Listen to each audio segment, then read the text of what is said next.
Assalamualaikum warahmatullahi wabarakatuh. Perkenalkan, nama saya Adalia Fadilah dengan NIM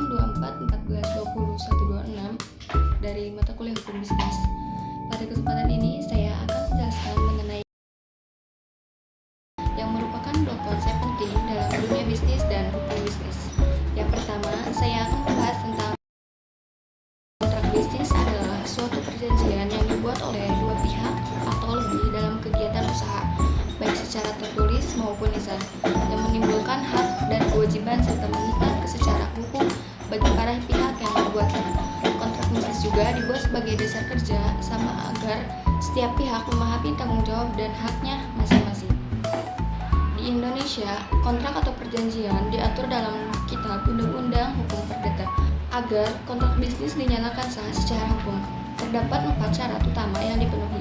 Pertama itu adanya kesepakatan para pihak, artinya semua pihak yang setuju tanpa adanya paksaan atau penipuan. Dan yang kedua itu ada para pihak harus cakap hukum, yaitu sudah dewasa atau tidak berada di bawah pengampunan. Dan yang ketiga itu adanya objek perjanjian yang jelas, misalnya barang dan jasa atau prestasi yang diperjanjikan. Keempat, itu ada sebab atau tujuan perjanjian harus halal, yaitu tidak ada pertentangan dengan hukum, kesusilaan, maupun ketertiban umum. Kontrak bisnis memiliki peran yang sangat penting dalam dunia bisnis. Dengan adanya kontrak, kegiatan bisnis memiliki kepastian hukum, sehingga dapat mengurangi resiko yang terjadinya perselisihan. Selain itu juga, kontrak bisnis juga berfungsi sebagai alat bukti yang apabila di kemudian hari terjadi sengketa antara para pihak. Oleh karena itu, kontrak bisnis juga menjadi dasar utama dalam menjalankan kerja sama usaha yang profesional dan bertanggung jawab. Contohnya itu ada kontrak bisnis dalam pertemuan dalam kehidupan sehari-hari seperti kontrak jual beli, kontrak kerja sama usaha, kontrak sewa menyewa, kontrak pinjaman atau kredit usaha, hingga kontrak waralaba atau franchise. Selanjutnya, saya akan membahas tentang pahilitan adalah suatu keadaan hukum di mana seorang debitur, baik orang perorangan maupun perusahaan, dinyatakan tidak mampu membayar utang-utangnya yang telah jatuh tempo kepada debitur. Kepahilitan juga diatur dalam Undang-Undang Nomor 37 Tahun 2004 tentang kepahilitan dan penundaan kewajiban pembayaran utang. Seseorang atau badan usaha dapat dinyatakan pahit apabila memenuhi beberapa syarat, yaitu memiliki minimal 2 kreditur dan tidak mampu membayar setidaknya 1 utang yang telah jatuh tempo dan dapat ditagih.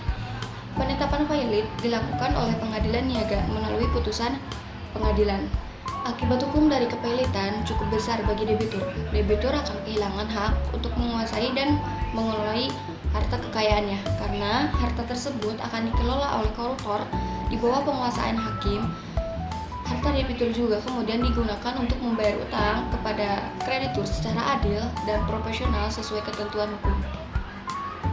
Adapun tujuan utama dari kepahilitan itu ada untuk melindungi kepentingan para kreditur, menciptakan keadilan dalam pembagian harta debitur, serta memberikan kepastian hukum bagi semua pihak yang terlibat.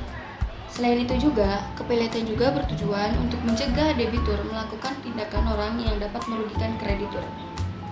Nah, selanjutnya, hubungan antara kontrak bisnis sama kepahilitan itu sangat erat, karena kontrak bisnis itu sering menjadi awal terjadinya hubungan hukum berupa utang piutang apabila salah satu pihak tidak melaksanakan kewajibannya atau melakukan prestasi atau tidak mampuan tersebut berkelanjutan, maka kondisi tersebut dapat berjuang pada kepahilitan.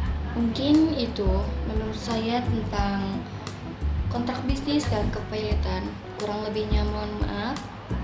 Sekian penjelasan dari saya. Terima kasih atas perhatiannya. Wassalamualaikum warahmatullahi wabarakatuh.